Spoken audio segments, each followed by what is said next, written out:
Muy bien, pues bienvenidos a Cinemascopio, que es un espacio digital para hablar de cine, pelis, personajes tanto adentro como fuera de la pantalla, como estos con los que estoy muy bien acompañado en este Zoom. Saludo con mucho gusto a Vladimir Aburto, a Omar Vázquez Carmona, ¿cómo están? Hola, ¿qué tal? Buenas tardes, gracias. Y pues le mandamos un saludote a Cristina Bustamante, que no pudo estar aquí con nosotros. Bueno, yo soy Adrián González Camargo, y nada más. Para iniciar, voy a presentar a nuestros acompañantes de esta segunda edición de Cinemascopio. Omar Vázquez es casi doctor en Comunicación, Arte y Humanidades por el SICAM. Es maestro en filosofía de la cultura, licenciado en filosofía y derecho, ha sido profesor más de 23 años, ha participado en diversas conferencias académicas.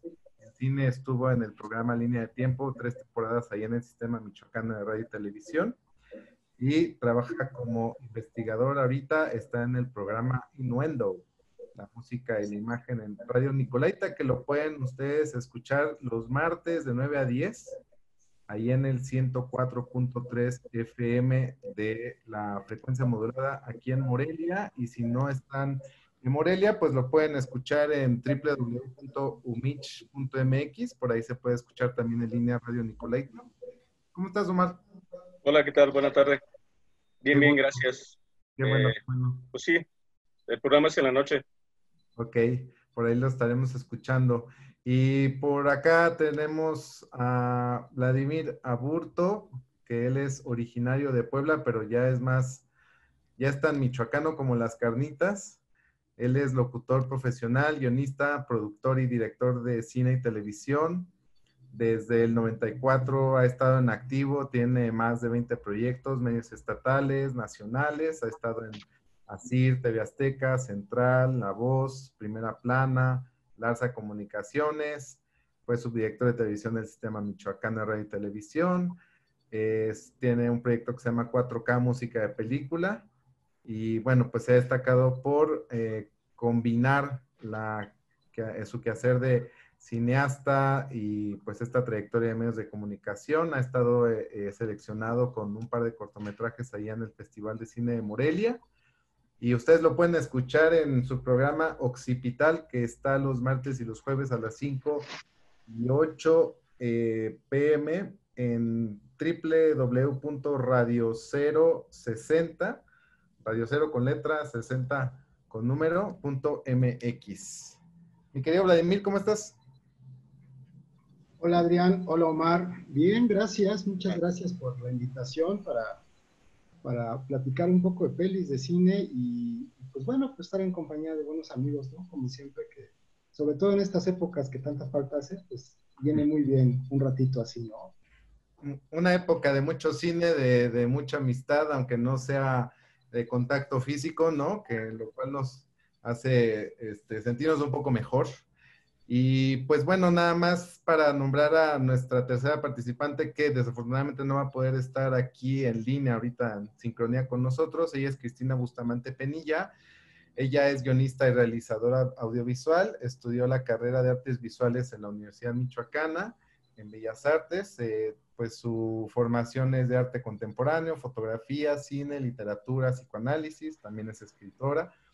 Es artista independiente, se dedica a la docencia y da pues diversas clases en cinematografía y pues ha publicado en diversos medios, entre ellos unas revistas como la Rio Grande Review de la Universidad de Texas, y ha estado en selecciones de diversos festivales y muestras de cine nacionales e internacionales. Así que bueno, pues ya en su momento tendremos la participación de Cristina Bustamante. Y pues si les parece, vamos a pasar al primer tema. Si no les parece, lo siento mucho, porque también vamos a pasar al primer tema.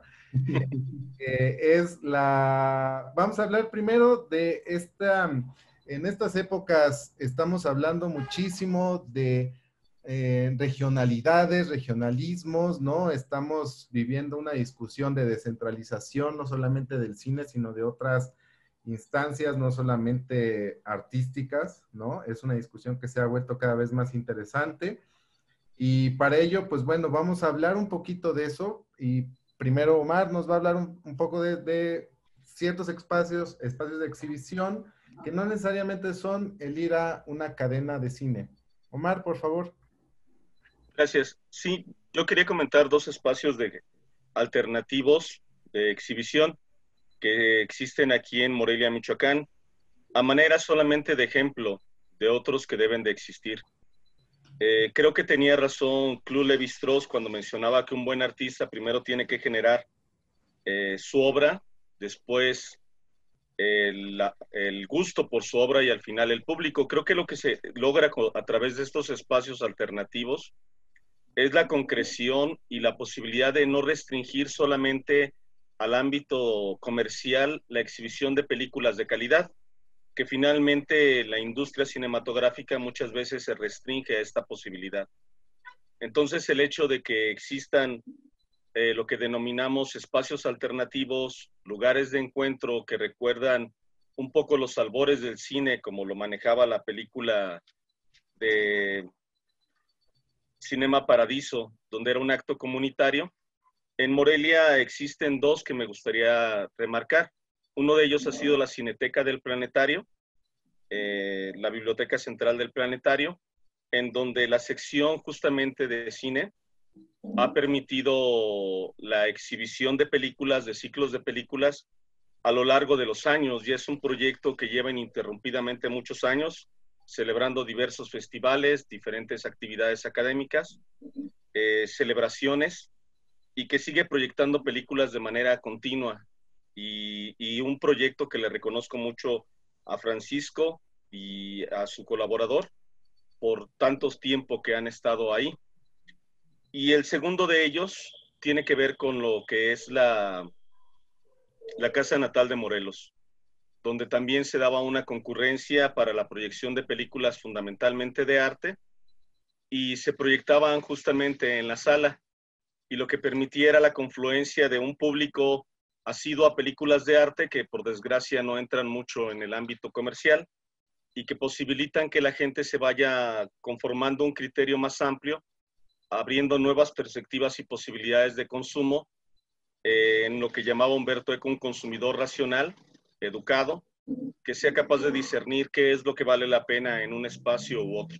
Entonces, yo solo quería mencionar estos dos espacios académico, bueno, fuera de los académicos que se dan aquí en la ciudad de Morelia. Que son súper valuables porque justamente la cartelera comercial pues tiene ya un mainstream, ¿no? Una corriente principal que viene evidentemente de nuestro mayor surtidor de cine que es Hollywood y por lo tanto de distribuidoras que trascienden a las fronteras, ¿no? Me acordé ahorita de un documental hermoso que estuvo en Ambulante que se llama Hablar sobre árboles de Sohaib Ghazmelbari, que habla de un grupo de cineastas sudaneses que intentan levantar un cine y es una cosa maravillosa por si tienen una oportunidad de verla. Gracias Omar por esta participación. Ahora vamos a ver la participación de Cristina Bustamante, que nos va a hablar de algo que está creciendo, están haciendo, mejor dicho, que es la creación del Directorio de Cine Michoacán.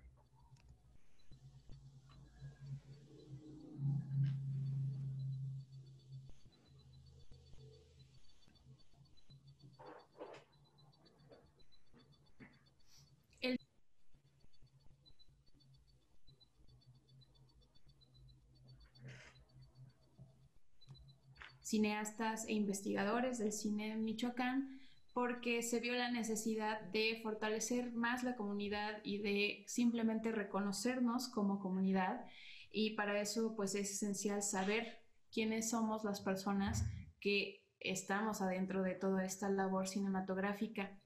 Este proyecto, primero que nada, se pidió a través de las redes sociales información a todas las personas que tuvieran algún trabajo dentro del cine, y todo esto gracias al trabajo de diversos colegas que entregaron su tiempo y su esfuerzo para reunir y recopilar esta información, como lo son Zunya Madrigal, Virginia Rico, Fernando Llanos, Santiago Ortiz Monasterio, Alberto Zúñiga y otros tantos que se me escapan, pero esa fue la dinámica, empezar a solicitar por medio de las redes sociales personales de cada uno de nosotros la información a todas las personas, desde actores, desde catering, hasta pues todos los ámbitos, ¿no? Fotografía, sonido, dirección, edición, todo.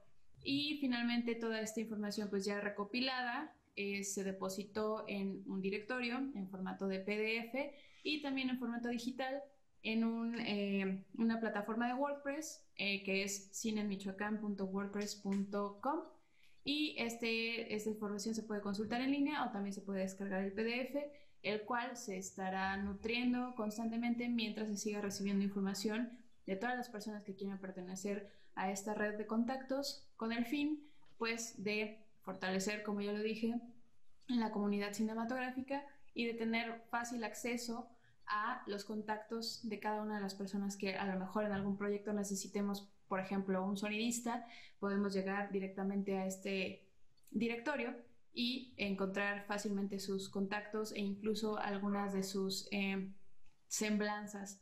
Me parece que era un esfuerzo ya muy necesario y que además al parecer somos el primer estado que logra formalizarlo, porque esta es una iniciativa que ya se ha planteado antes, pero hasta este momento y gracias al impulso de los mismos realizadores es que por fin está siendo posible. Así que los invitamos a visitar la página para conocer a todos estos realizadores que estamos involucrados en hacer cine Michoacán.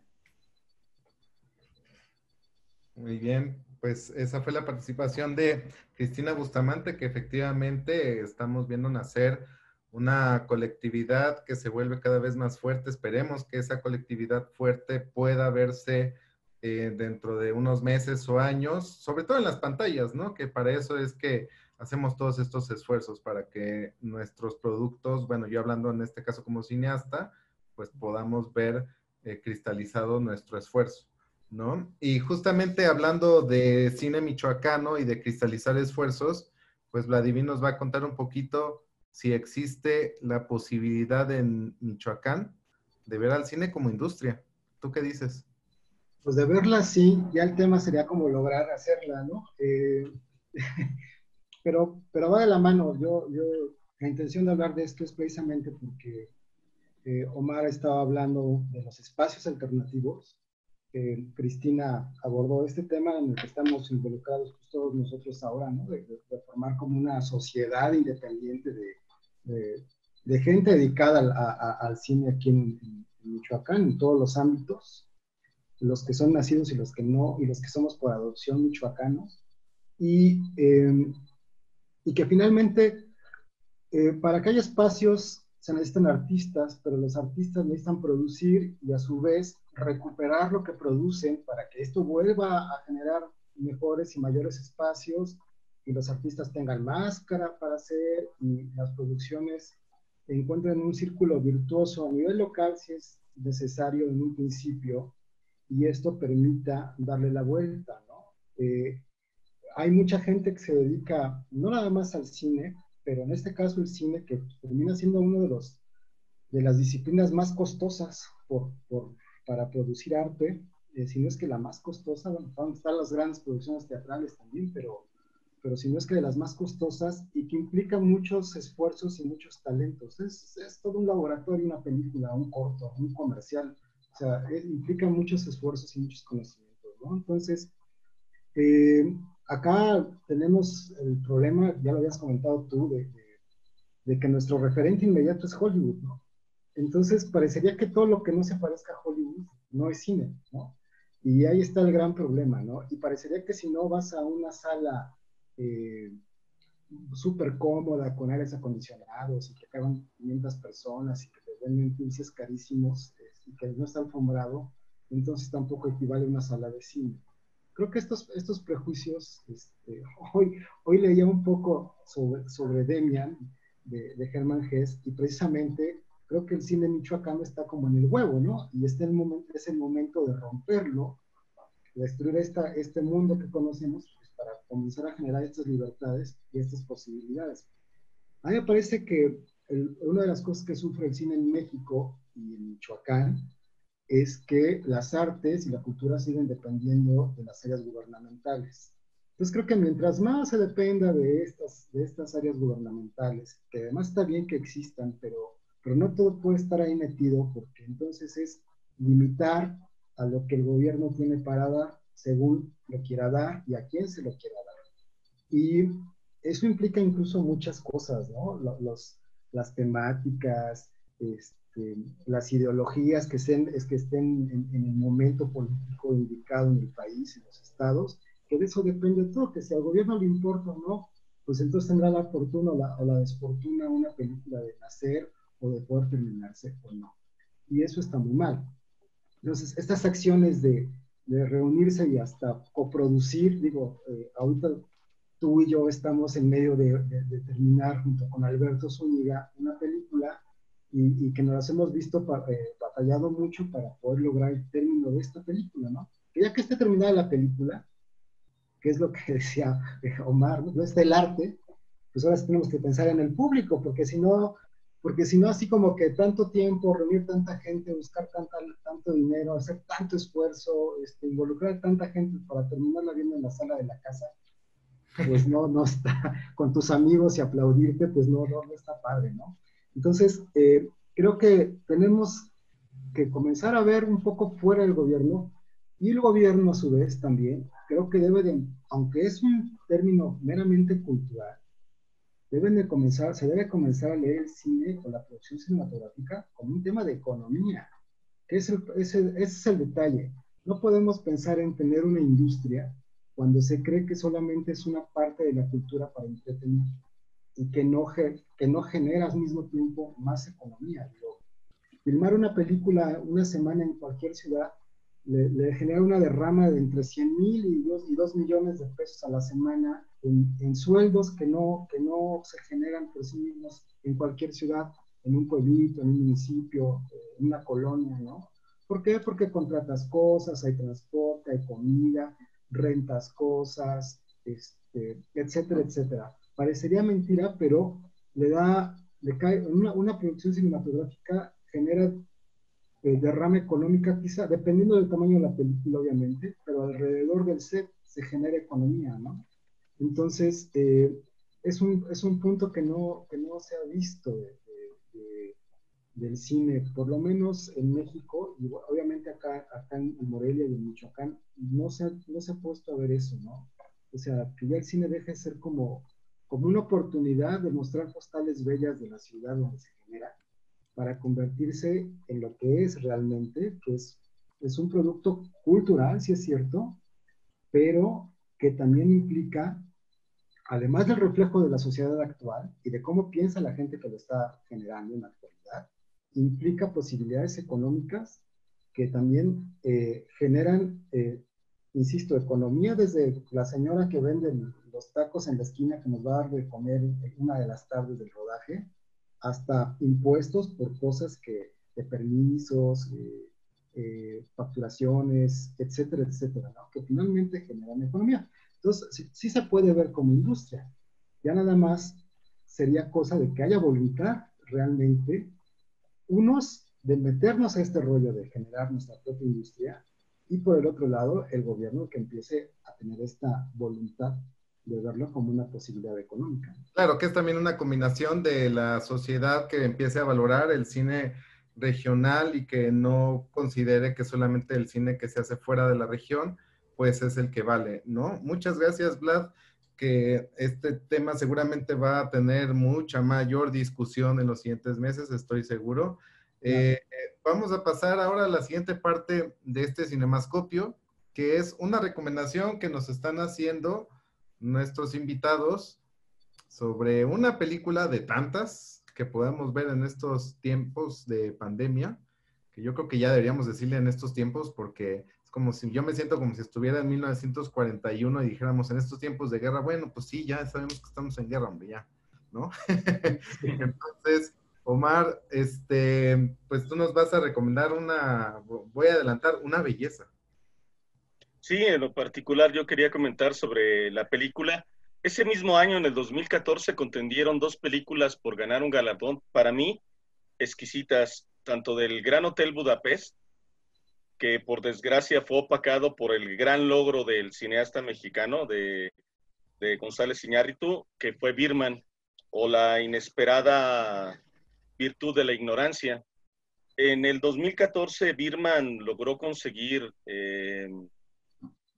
un éxito a nivel de crítica y a nivel comercial. De hecho, la obra como tal, en las imágenes podemos verlo, tiene que ver con una obsesión íntima y personal que tenía el mismo director, Alejandro González Iñárritu, donde mencionaba que le había sido terapéutico, había sido una obsesión personal sobre una experiencia de vacío y de depresión que le generaba su momento en Hollywood después de haber realizado películas, ya algunas de ellas galardonadas como Babel, Beautiful.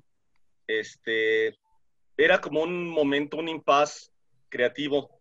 Entonces, por un lado, se encarna a través de Regan Thompson, la búsqueda de ser amado, recordado y respetado, un personaje que cuando lo encarnó, curiosamente, Michael Keaton, las reminiscencias de Birman eran sobre Batman, y que quien había protagonizado las primeras dos con el director Tim Burton.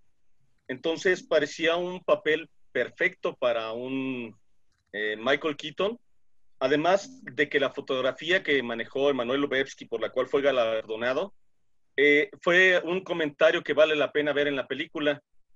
Durante toda la filmación, Edward Norton y Michael Keaton se dedicaron a ver cuánto tiempo duraba cada uno de ellos, en términos de cortes, quién ocasionaba un corte, porque decía el mismo Iñárritu que era como tocar en vivo. Entonces él mencionaba que solamente existen 16 cortes dentro de todo el film y que estaban contando quién cometía más errores durante la filmación. Los personajes están, por un lado, por supuesto, Regan Thompson, como el mismo Iñárritu, y al mismo tiempo el pajarraco que aparece como una construcción de su alter ego, el cual es laudatorio, egocéntrico, y al mismo tiempo es el más grande defenestrador, el más grande crítico a la obra del mismo Iñárritu. Entonces, cuando se lo entrevistó y le preguntaron de qué trata la película, decía, bueno, pues yo estoy representando al mismo Iñárritu. La obra surgió después de que el mismo Iñárritu leyó un texto de Raymond Carver sobre un cuento minimalista de lo que le llaman realismo sucio. Y de verdad la obra, igual que el Gran Hotel Budapest, es una gloriosa producción llena de sarcasmo, ironía, humor negro, y que tiene dos secuencias que de verdad son inolvidables. La secuencia de inicio, donde vemos la referencia a la obra de Carver, donde lo más importante es haber sido amado, y un meteorito que cae en el cielo, y la obra de arte, y la secuencia, otras dos secuencias, perdón, que también agregaría, la secuencia donde él vuela a través del espacio de Hollywood, cuando el pajarraco se le encarna y le dice que él es una estrella, que le dé algo de pornografía decadente, llena de acción al público de Hollywood, que es lo que le importaba, y no esta depresiva basura filosófica para intelectuales. Y la secuencia donde él está a través de la banda sonora que tiene que atravesar porque sale por error del staff y tiene que atravesarlo plenamente. Es una película que se encuentra disponible en Netflix, así que creo que no existe ningún pretexto para no poder disfrutar nuevamente, los que ya la hayamos tenido la oportunidad de verla, de gozar nuevamente con esta obra maestra de González Iñárritu, que en realidad es una obra muy bien lograda fotográficamente, en términos de guión, fotografía, las actuaciones son muy sólidas. Watts, Emma Stone, Michael Keaton, Edward Norton, es toda una pléyade, y acompañado con música de jazz, de un baterista mexicano. De verdad es una recomendación. Sí, es excelente, muy bien. Un gran, un gran par de autobofetadas que se da Iñárritu, ¿no? Sí. Ahí, Vamos a escuchar lo que nos tiene que comentar Cristina Bustamante sobre una película muy bonita que se llama Sueño en otro idioma.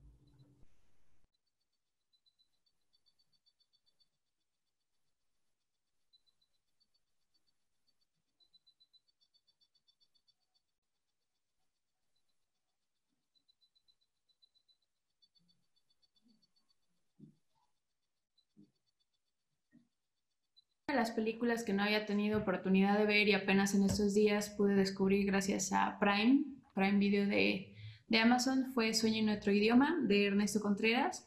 Y me gustó mucho, me sorprendió bastante porque, bueno, lo que había visto es que era una historia sobre un lingüista que llega a una comunidad entre la selva para estudiar el idioma sicril, que está pues en peligro de extinción y que solamente hay dos personas, dos hombres mayores, que son los últimos hablantes en su totalidad de esta lengua. Eh, Cuando yo veía cosas sobre Sueño en otro idioma y veía la publicidad o veía el tráiler o veía sobre todo el póster, me imaginaba una historia completamente distinta a lo que es y me dio una buena sorpresa, una muy muy buena sorpresa porque es un drama que está situado pues en el México profundo, en el México indígena, protagonizada por Fernando Álvarez Rebel, actor mexicano que ya ha participado en diferentes cintas también. Eh, pero toca, sin dar muchos spoilers, porque creo que esa es una de las cosas mágicas de esta película, que realmente te plantea algo inesperado hasta cierto punto de la película, cuando lo descubres y te das cuenta de que realmente de eso es de lo que se trata la película y no tanto de la necesidad de salvar esta lengua, ¿no? Que es como te la venden y también como el romance con una chica en tiempo pasado de las historias de los personajes, pero posteriormente se desenvuelve una trama de amor mucho más dulce, muchísimo más inocente, que me parece que es bien bonito verla llevada por personas mayores. No estamos muy acostumbrados a ver ese tipo de historias, por lo que es uno de los aspectos que más me gustó de esta película y que realmente recomiendo mucho. Creo que es de esas cosas que encuentras en el cine mexicano que te dan gusto de descubrir, porque todavía hoy en día estamos en este dilema de que mucha gente piensa que el cine mexicano no es bueno o que se inclina hacia lo totalmente aburrido o hacia la comedia romántica comercial que suele no aportar mucho realmente. Y Sueño en otro idioma, además de que toca el tema pues de las lenguas indígenas, que es muy importante, y desde una perspectiva de estudio real y de estudio serio, como es por medio de la lingüística, también te plantea una historia que es realmente muy linda, muy bella y que se disfruta. Para mí, gusto en su totalidad.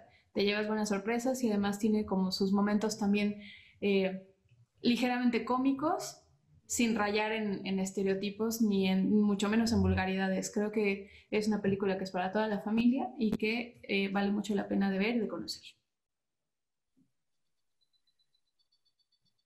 Ahí tiene la recomendación de Sueño en otro idioma, que es la tercera película de Ernesto Contreras. Sus otras dos películas estuvieron aquí en el Festival de Cine Morelia, Oscuras Primaveras y Párpados Azules, por si alguien tuvo oportunidad de verlas. Pues bueno, esta película, última película que por cierto ganó en Sundance, la pueden ver en esta plataforma de Prime Video que cada vez gana más terreno y cada vez le hace más competencia, sobre todo en el círculo más cinéfilo, ¿no? Aquí en México. Y pues para hablar de otra muy bonita película, yo creo que esta es la más bonita, yo digo a título personal, de estas que se escogieron, pues Almacenados, va a hablar Vlad, mi querido Vladimir Aburto. Bueno, pues esta la habíamos tomado en cuenta como una sugerencia dentro del cine que se hace en México. Y sí, precisamente Almacenados. Creo que lo mismo, ¿no? Lo que nos implica el cine, un poco de identidad con las sociedades, el reflejo de la sociedad. Y en este caso, específicamente, es una obra de teatro llevada al cine.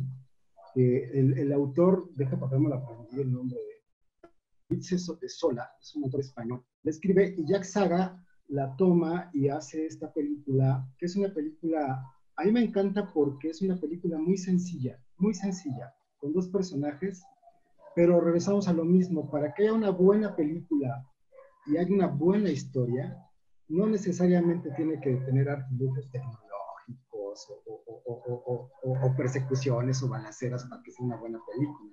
Regresamos al ejemplo de Birdman, de hecho, ¿no? La película habla de dos generaciones y de lo absurdo que se vuelve la vida laboral a final de cuentas, porque es un hombre que lleva casi 40 años trabajando como vigilante de un almacén, como encargado de un almacén donde nunca ocurre nada.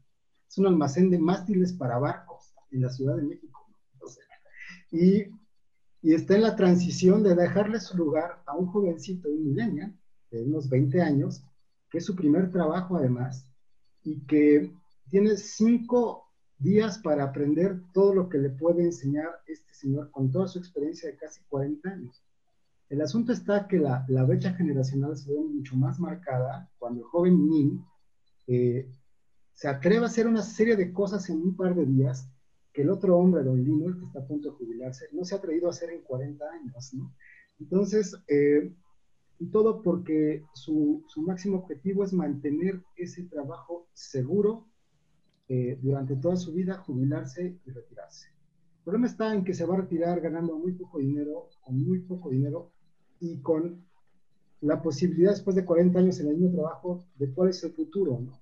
Entonces, la película gira en torno a los dos puntos de vista de las dos generaciones y de estos dos hombres, uno que está por comenzar su vida laboral y otro que está en el ocaso, y estos choques que sacan verdaderas chispas en el momento que se confrontan, y es como, es muy cómico de repente, pero al mismo tiempo es de pensarse porque finalmente en estos personajes se ve reflejada un gran porcentaje de millones de personas que habitamos este país y de muchas millones de personas que ya están al punto de retiro y que tal vez se preguntan, ¿de verdad ha valido la pena todo este tiempo que he dejado en este sitio de trabajo durante tantos años?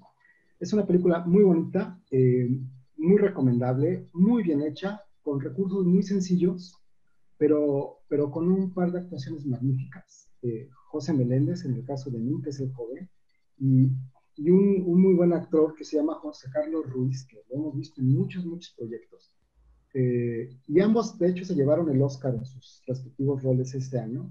Ganaron aquí en Morelia como mejor película. Y también se ganaron un Ariel por el Oscar, perdón, el Ariel por mejor actuación. Fue una pequeña diferencia, son dorados. Son bonitos ahí, que me pesa. Pero bueno, se llevaron como los mejores actores de ese año, ganaron aquí la película en Morelia y también le dieron un Ariel al guion adaptado. Si no la han visto, realmente vale la pena que la vea, porque es una película muy bonita, es una película que refleja muchas de las circunstancias que vive mucha gente en este país. Todos nos vamos a ver identificados. Ya sea si nos estamos acercando al retiro, ya sea que te recuerde un poco el primer día que fuiste a trabajar en tu vida. Y vale mucho la pena porque es una película muy sencilla, pero no por eso carece de valor cinematográfico y es una historia de estas que vale mucho la pena precisamente por su sencillez y por su identidad con el público que la vea, ¿no? Esa sería mi sugerencia para esta temporada. Definitivamente una gran, gran película y un gran duelo actoral.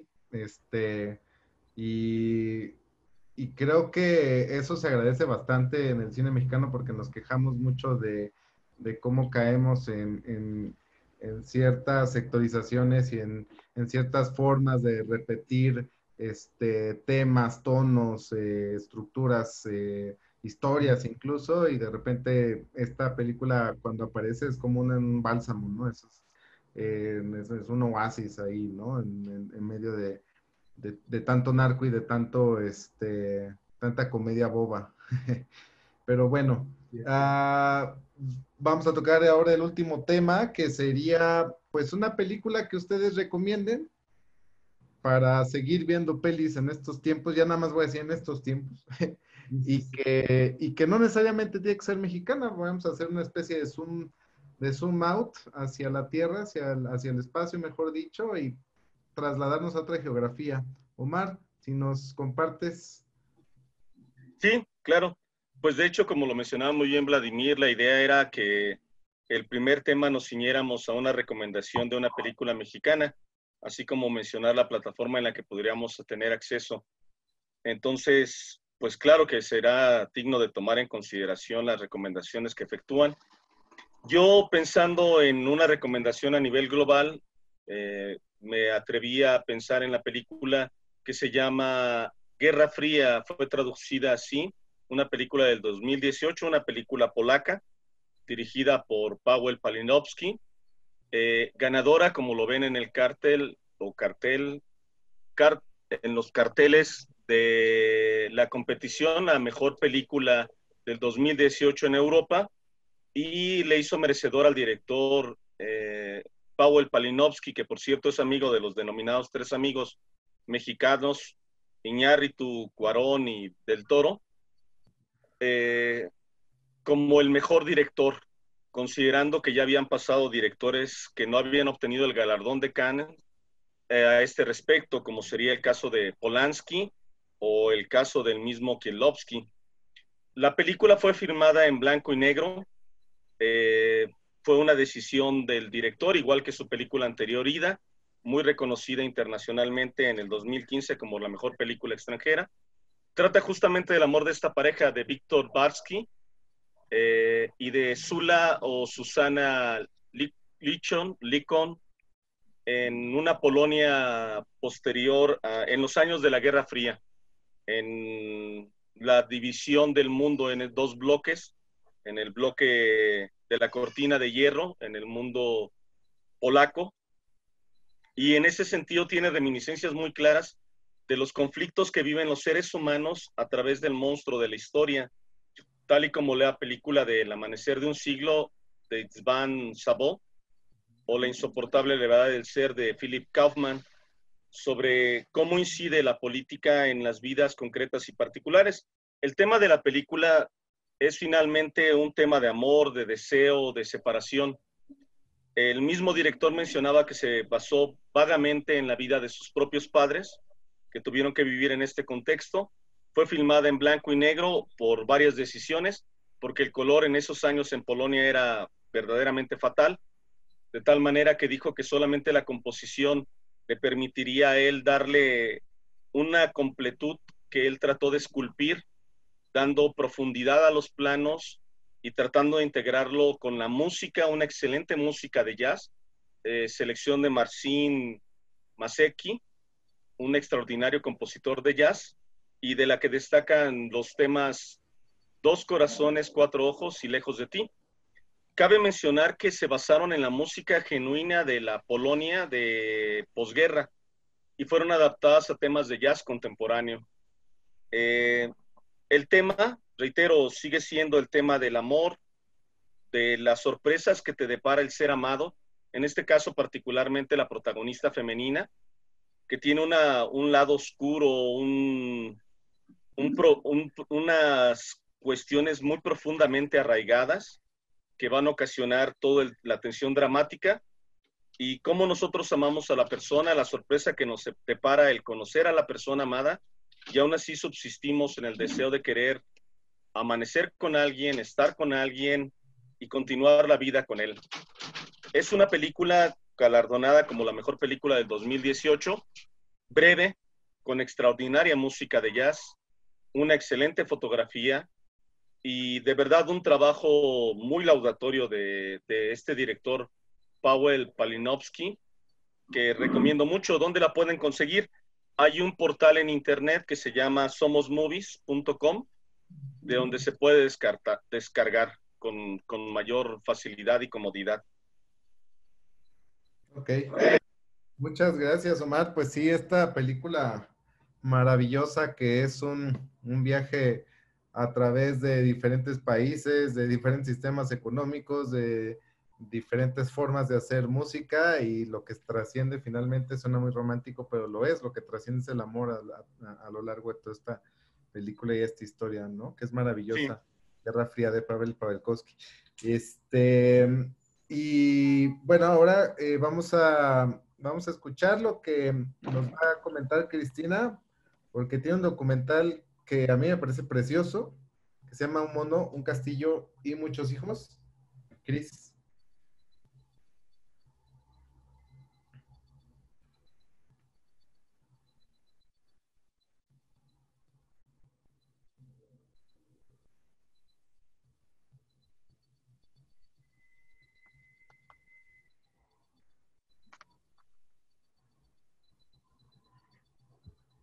estos tiempos de encierro en los que te ves forzado un poco a no hacer nada más que enfrentarte a tus pantallas, fue Muchos hijos, un mono y un castillo de Gustavo Salmerón, también en Prime Video. Eh, es un documental que trata sobre Julita Salmerón, que siempre soñó tener muchos hijos, un castillo y un mono, por más bizarro que parezca, pero esos eran sus deseos y de alguna forma todo eso se cumplió. Entonces este documental trata sobre esta historia, ¿no? La historia de esta mujer como, con tanta determinación y que no le importó absolutamente nada para conseguir estos sueños. Julita Salmerón pues es una mujer mayor, eh, por lo que podemos sospechar que en algún punto hay cierta decadencia natural de cualquier persona que envejece, pero la perspectiva en la que Gustavo, su hijo, narra toda esta historia de manera de documental es una de las ventajas de hacer cine autorreferencial, puesto que tienes acceso fácil a todo ese material de archivo que va a nutrir tu historia. Entonces, hay videos y hay fotografías que complementan esta historia de cómo Julita construyó su imperio, incluyendo un mono, pero también incluye otros factores extraños, como lo es un hueso, una pequeña vértebra que pertenecía a la abuela y que entre todo el desorden de la casa se extravía, y eso es lo que detona la necesidad de investigar el tema y desarrollar toda esta historia que es fascinante dentro de un entorno familiar que creo que para mí es una de las cosas que más disfruto, este tipo de historias que tienen que ver con la familia y cómo en una misma familia puedes encontrar diferentes personajes, ¿no? Una como guionista tiene que trabajar en la construcción de varias personas, de desarrollar diferentes personalidades, y cuando lo analizas te das cuenta que dentro de una misma familia ya hay una diversidad muy grande de personajes que son los que te dan la salsa, ¿no? Para las historias. Entonces, este documental también te presenta eso, las diferentes personalidades entre Julita, su esposo, sus hijos y todo lo que se llevó a cabo en su vida para tener esta fantasía, que podría ser simplemente la fantasía de una niña, ¿no? De una niña en la cual yo me pongo en sus zapatos y decir, por supuesto que yo también quería un castillo, y luego verse reflejada en una mujer mayor con dificultades para caminar, con arrugas y con manchas en la piel, que conserva esa inocencia e esa ilusión de tener un castillo y muchos hijos y de haber tenido en algún punto un mono. Es un documental que yo recomiendo muchísimo, me gustó bastante, es muy digerible y pues nada, de verdad, véanlo si tienen oportunidad. Sí, definitivamente es un gran documental. De repente a mí me recordó un poquito al Ciudadano Kane, pero desde otra perspectiva. Así que sí, se lo recomendamos bastante. Que está ahí en Prime. Muchos hijos, un mono y un castillo, se llama el documental. Y pues bueno, para terminar esta sección de recomendaciones, ahora Vladimir nos va a contar sobre la primera y tal vez hasta ahora única gran película de David Lowery, A Ghost Story. Pues sí, la verdad es que en estos tiempos, vamos a decirle de resiliencia, ¿no? Pues precisamente seleccioné esta porque es como una película de alguien muy resiliente, un fantasma. Resulta que trata sobre la vida de un músico que muere y entonces regresa en forma de fantasma a su casa para estar cerca de su mujer, de su viuda. El problema de él es que poco a poco se va dando cuenta que a pesar de que está dentro de la casa y en el medio de la vida del mundo, no puede tener contacto con el mundo, no tiene interacción con nada. Su vida es completamente contemplativa de lo que ocurre. Y hay un asunto pendiente que lo tiene ahí, pero al parecer ni siquiera él mismo sabe por qué está ahí. Y entonces, pues este fantasma muestra una capacidad de resiliencia precisamente para lograr encontrar estos motivos y estar cerca de su mujer, que la amaba, ¿no? Pero al mismo tiempo comienza a ver cómo las cosas de la vida de ella, entre otras, muchas otras cosas, van cambiando y él continúa estando en el mismo lugar, y sin poder interactuar y solamente observando, observando, observando. Y a mí lo que más me gusta de esta película es que aparte de esta fantasía de que este fantasma pueda atravesar, digamos, entre comillas, las puertas del tiempo, porque se presenta en diversos momentos de la historia, hablo de épocas, la convención del fantasma creo que es lo que más me llamó la atención. O sea, si hablamos de películas de fantasmas, regularmente tenemos la idea del fantasma malo, vengativo, que se quedó porque tiene que matar a la gente, o porque está sufriendo, o porque va a hacer desmanes o destrozos, o se va a pasar asustando a los humanos, etcétera, etcétera. Y regularmente son tipos con maquillaje muy rebuscado, como zombies, ¿no? Como los de Del Toro, ¿no? Que les sale agua aquí por la cabeza y ese tipo de cosas. No, este fantasma se parece como a Gasparín, ¿no? Es una sábana con ojos, tal cual. Y entonces en principio lo puedes ver hasta cómico, pero ya que el personaje del fantasma comienza a trascender en la película, como espectador lo comienzas a ver como un personaje normal, común y corriente, y entras en la convención del director de manera muy sencilla. Y creo que eso es un gran logro. Es una película de muy bajo presupuesto que incluso ha recibido un premio porque es una película de bajo presupuesto, ¿no? O sea, es una claro, un bajo presupuesto de menos de $500,000, que bueno, para una película en México pues es bastante, ¿no? Pero en Estados Unidos es muy pobre. Y tiene una fotografía muy bonita y tiene una historia muy sencilla, insisto, ¿no? Es muy sencilla y que habla precisamente eso, del poder aguantar, de poder ser resilientes, más allá de la vida en el caso de este personaje fantasmal. Y que creo que, bueno, en la actualidad que vivimos, pues bien te puede poner a pensar un poco en esta situación precisamente de aguantar, de no caer en estas desesperaciones ni en estridencias, y que además, hay bien que mal, devela en algunos momentos tantas leyendas que hemos escuchado sobre casas, sobre movimientos, sobre eventos, ya los llamados sobrenaturales, ¿no? Con acontecimientos que hay en cualquier tipo de lugar, en las casas, ¿no? Que se vuelven leyendas y que hemos escuchado desde que éramos niños, ¿no? Entonces, me parece que la película casi podríamos atrever, bueno, en lo personal me atrevería a pensar que si lo hubiesen hecho silente, hubiera sido tan fácil de entender como se entiende con sonido, porque es muy breve, los diálogos son muy breves, y creo que es una pequeña joya en las plataformas digitales. Está en Netflix, y ojalá que este señor David Lowery vuelva a hacer otra cosa más o menos del estilo, porque creo que tiene una característica muy particular la película, completamente recomendable, la puede ver toda la familia también. Y eso sí, no esperen ver demasiada acción, sino unos cuadros muy bien hechos, muy bonitos, y con un personaje que, aunque está sufriendo porque finalmente es un alma atrapada, es un personaje muy simpático y con el que te dan ganas hasta de ser condescendiente, ¿no? Entonces, es hasta tierno este fantasma, ¿no? Yo sí se la recomendaría, pues para y para cualquier otra época, ¿no? Pero pues ahorita que si tienes mucho tiempo, pues bien vale la pena verla con calma. Sí, definitivamente es una gran película que ya después sacó la de The Old Man and the Gun, que a mí particularmente no me encantó, y ahora pronto van a salir dos pelis de él.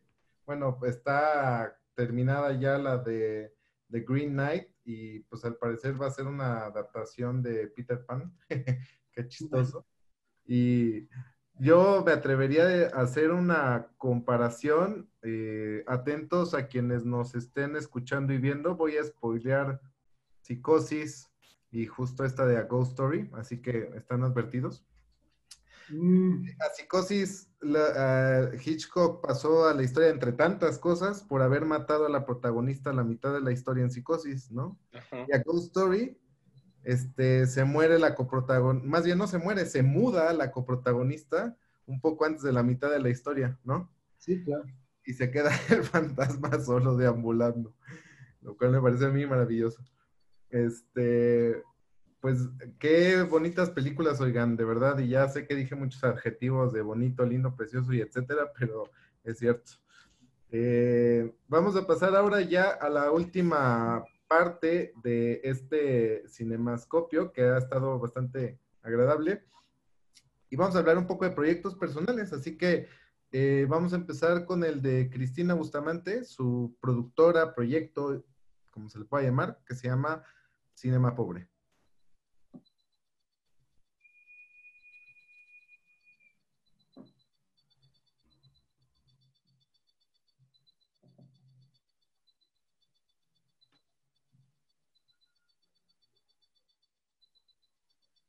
El proyecto se llama Cinema Pobre y este surge a partir de la necesidad de colaborar y de crear comunidad con personas que están incursionando en esto de hacer cine. Yo soy profesora desde hace algunos años e imparto materias relacionadas con el cine, con la producción audiovisual. Entonces me di cuenta de que varios de los chicos necesitan como que un impulso más allá de lo que se les otorga en las escuelas, en las universidades. Entonces, remontándome un poco a mis vivencias como persona neófita en el mundo del cine, pues decidí que era como una buena forma de generar proyectos a partir de la colaboración. Entonces, poco a poco se fueron gestionando algunos cortometrajes en los que no solamente los alumnos entran a apoyarme a mí, sino que yo los apoyo a ellos, ya sea con préstamo de equipo o con asesorías o con incluso acciones de producción. Y pues hasta ahorita ya se han producido varios cortometrajes, afortunadamente, me siento muy orgullosa de eso. Y esa es la idea del Cinema Pobre, de difundir, de crear, sin importar los esquemas rígidos de producción, sino que buscar unas alternativas que se separen un poco de eso, pero que propongan y que sobre todo haya mucho cuidado en lo que se quiere decir, en lo que se quiere comunicar. Eso es lo que más nos importa. Y pues hemos conformado un equipo que, si bien es rotativo, siempre hay personas que vuelven y que son parte de esto. Y si quieren conocer un poco más del proyecto y de todas las cosas que compartimos, pues estamos en Facebook como Cinema Pobre MX y el correo electrónico es cinemapobremx@gmail.com. Bueno, pues ya lo saben, Cinema Pobre, el proyecto de Cristina Bustamante. Omar, ¿tú nos puedes contar del proyecto Omar Vázquez Carmona? No, yo creo que yo solo les podría recomendar la posibilidad que ya habías anunciado tú de Radio Nicolaita, y creo que en este sentido nos toca ser buenos consumidores racionales. Más bien nos toca ocupar el lugar de público. Excelente. Recuérdanos la frecuencia y horario, porfa. Es en Radio Nicolaita, el programa es Innuendo, se transmite los martes a las 21 horas y con repetición los lunes de 6 a 7 de la tarde. Tiene que ver con música y obras de cine de arte, fundamentalmente. Dado que hay otros programas, este se decanta más bien hacia esa posibilidad. Excelente. Por ahí te estaremos escuchando más. Gracias. Gracias. Vladimir, ¿tú qué nos cuentas del proyecto Vladimir Aburto? No, pues bueno, quisiera envejecer menos o más lentamente, pero es imposible. Y eso es general, creo. No, pero bueno, yo que les puedo contar. Pues nada, igual, ¿no? Tengo una razón social que se llama Uno Creativa, donde me gusta participar con toda la pandilla que quiere hacer cine. Ahorita tenemos, lo que decíamos al principio, tenemos una película por terminar contigo, con Alberto Zúñiga, que se llama El origen de las princesas, que esperemos que sea el gran blockbuster michoacano. Pero bueno, esperen noticias de ella. Estoy neceando un poco con una ópera prima de ficción en largometraje, que espero que próximamente se la pueda lograr, después de que terminemos El origen de las princesas. Y en puerta, pues un cortometraje que espero que pasando este tema de tanta restricción lo pueda llevar a cabo. Es como de thriller terror. Y Y pues nada, ¿no? Con lo del radio actualmente, sintonicen el occipital si les gusta el rock, pues bueno, está el occipital ahí exclusivamente es rock, de todos tipos.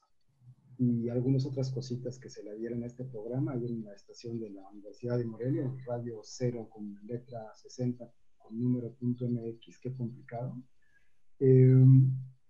Y pues nada, ¿no? En lo que se pueda hacer y a la orden de quien quiera hacer algo, cuando haya posibilidades de aportar algo a alguien, pues estamos muy contentos con Frank Rodríguez y con Marco Cortés, que tuvieron una selección de un corte que les ayudamos a hacer. Alguien que necesite echar la mano de alguien o la mano de alguien para lograr un proyecto, pues a la orden, ¿no? En lo que se pueda ayudar y colaborar, porque pues, es la única manera de lograr cosas, ¿no? No podemos estar supeditados a que nos llevan las becas o los presupuestos para poder hacer algo, hay que buscarle por propios medios. Ya si cae de lo otro, pues digo, ¿qué le dan pan que llore, no? Pero sí, básicamente es eso, ¿no? Seguir en este tema de la creatividad, de generar cosas hasta donde más y mejor se pueda. Y pues, no sé, gustoso también de participar en cosas como esta, ¿no? Porque vas conociendo gente que finalmente coincides en objetivos, que a lo mejor en diferentes formas, en diferentes espacios o en diferentes terrenos, pero está bien que nos vayamos reuniendo cada vez más, ¿no? Y si una entidad como la michoacana lo permite y lo lleva de la mano, pues está muchísimo mejor, ¿no? Ojalá, yo celebro que se realicen este tipo de cosas y ojalá poco a poco lo puedan hacer más seguido y con más personas. Exactamente. Sí, claro, justo era algo que se comenta al inicio, ¿no? Estamos en un momento bastante interesante porque se está buscando una descentralización. En este caso, bueno, estamos hablando específicamente del cine, ¿no? Y creo que el hecho de que nosotros mismos como sociedad michoacana o como sociedad mexicana fuera de la Ciudad de México empiece a voltear hacia sí mismo, ¿no? Nos va a llevar a, no solamente es revalorar, porque pues bueno, nos revaloraremos cada tantos años, ¿no? Sino que nos llevemos a consolidar en industrias que justamente puedan ser saludables y que no tengan que depender de estos círculos viciosos de cada 3 o 6 años, ¿no? Como si pareciera que tuviéramos que estar reinventándonos cada 3 o 6 años país, ¿no? Y entonces, pues yo creo que justamente la sociedad civil es lo que tenemos que hacer. Y pues bueno, pues yo celebro muchísimo esta iniciativa igual. ¿Algunas últimas palabras que gusten para concluir esta edición? Pues nada, yo solo agregaría el agradecimiento y pues más bien queda justamente por el nombre de que habíamos puesto este programa, es una invitación, es una insinuación. Creo que lo importante es lograr que un espectador, es el deseo, finalmente se coloca frente a una pantalla de producción de cine y disfrute las películas, ¿no? Que finalmente es lo único que podemos compartir, nuestro propio deleite, nuestra propia percepción de la belleza, que es lo que podemos finalmente tratar de transmitir en estos espacios. Exactamente. Muchas gracias por tu participación. Al contrario, gracias, un placer. Vladimir Aburto, unas últimas palabras. Pues nada, insisto, no reiterar el agradecimiento, invitar a la gente que no le tenga miedo ahorita que está a la posibilidad de ver cosas en plataformas digitales, que no le tengan miedo a títulos extraños o a nombres de actores que desconocen, ¿no? O sea, creo que la mejor manera de hacerse de un gusto personal para ver cine es precisamente arriesgándose a ver lo que no has visto, ¿no? Entonces, yo traigo mucho esa onda ahora, ¿no? Es como decir, es que no sé algo o no me interesa porque no sé de eso. Entonces parecería que te gustaría ser ignorante por gusto, ¿no? Y entonces, de repente, el asunto del cine, de las artes en general, como, es que no escucho jazz porque no me gusta el jazz. Pues es que ¿cómo te va a gustar el jazz si no lo escuchas primero, ¿no? O si no escuchas 3 cosas de jazz para que entiendas que hay tres tipos de jazz, ¿no? Igual en el cine, o sea, las películas tienen sus matices, las historias, qué lamentable que haya tanta comedia barata mexicana y fea, que parece telenovela mal hecha, pero pues está bien que existan, porque también le da oportunidad a películas como de las que hemos hablado hoy aquí, para que sobresalgan y entonces encuentres este balance, ¿no? Entre qué es lo que te puede gustar y qué es lo que no te puede gustar, pero por una decisión de conocimiento de causa, ¿no? No nada más porque escuches que esa está buena, ¿no? Pues, o que es muy aburrida, sino que realmente, yo diría eso, que la gente se atreva un poco a ver, finalmente, si no te gusta a la media hora, pues lo puedes cambiar, ¿no? Que es la ventaja que tienen ahora las plataformas, ¿no? Y buscar otra cosa, pero sí que le den chance que le den chance al cine nacional, que no nada más es lo que está en carteleras, y que le den chance al cine independiente para que vean que es bien fácil encontrarse con historias muy buenas y que, aunque sean alemanas o hindús, a veces tienen mucha identidad con nosotros mismos. Entonces creo que te puedes ver reflejado ahí y es lo mejor del arte, ¿no? En este caso, pues del cine. Exactamente.